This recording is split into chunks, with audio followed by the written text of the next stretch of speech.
রাজা নাই শাহী নাই রাজশাহী নাম, হাতি ঘোড়া কিছু নেই আছে শুধু আম। এই গানের কথাই বলে দেয় রাজশাহীর আম স্বাদে গন্ধে কতটা অতুলনীয়।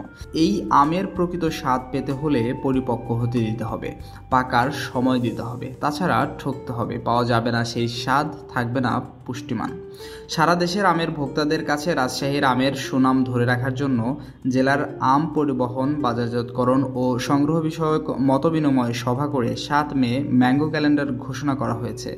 এতে 14 রকম আম পাড়ার সময় নির্ধারণ করা হয়েছে। সময়টা 15 মে থেকে 15 জুলাই পর্যন্ত।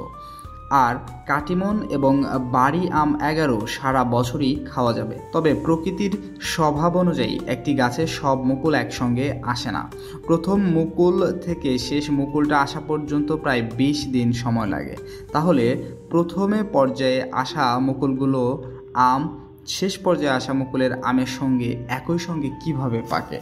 কিন্তু যারা বাণিজ্যিকভাবে আম বেচাকেনা করেন তাদের সব আম একসঙ্গে পাকা দরকার। রাজশাহী কৃষি সম্প্রসারণ অধিদপ্তরের উপপরিচালক উম্মে সালমা জানান, একসঙ্গে আম না পাকাতে পারলে ব্যবসায়ীরা ক্ষতিগ্রস্ত হন। এজন্য তারা বলেন, গাছ থেকে দু একটি আম যদি পাকে বা পেকে ঝরে পড়ে তাহলে ধারণা করে নেওয়া হয় যে আমগুলো পরিপক্ক হয়েছে। সেই ক্ষেত্রে পরিপক্ক আমে হরমোন ব্যবহার করা হয়, কিন্তু অপরিপক্ক আমে অবশ্যই নয়। 17 মে রাজশাহীর গোদাগাড়ী উপজেলার নন্দাপুর যাত্রাপুকুর এলাকায় ক্ষীরসাপাতি আম পাড়তে দেখা গেছে। অপরিপক্ক এই আমে টমটম নামের এক ধরনের রাসায়নিক ছিটানো হচ্ছে। আবার উপজেলার কাকনহাট পৌর এলাকার শাহপুর মহল্লায় গোপালভোগ আম পেড়ে একইভাবে হরমোন ছিটাতে দেখা গেছে। চাষিরা বলছেন, এই হরমোন স্বাস্থ্যের জন্য ক্ষতিকর নয়। আমগুলো একসঙ্গে পাকবে আর সুন্দর একটা রং হবে, পচবে না, সেজন্য তারা এই হরমোন ব্যবহার করছেন। তারা বলছেন, দেশে এই হরমোন অনুমোদিত।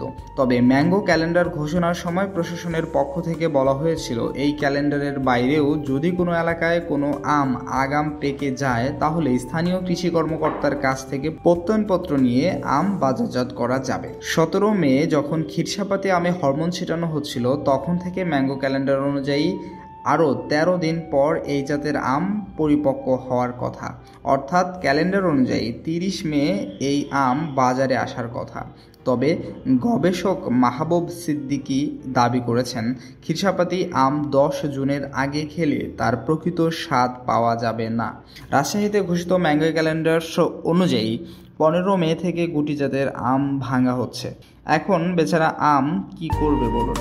কোন ক্যালেন্ডার অনুযায়ী পাকবে? প্রশাসনের, গবেষকের, চিকিৎসকের নাকি ভোক্তার? সব দেখে শুনে মনে হচ্ছে আমের যদি জবান থাকতো তাহলে সে অনুপম রায়ের গানের প্যারোডি বানিয়ে গাইতো, আমাকে আমার মতো পাকতে দাও, যেটা পাকেনি সেটা না খাওয়াই ঠিক, সব খেলে নষ্ট জীবন।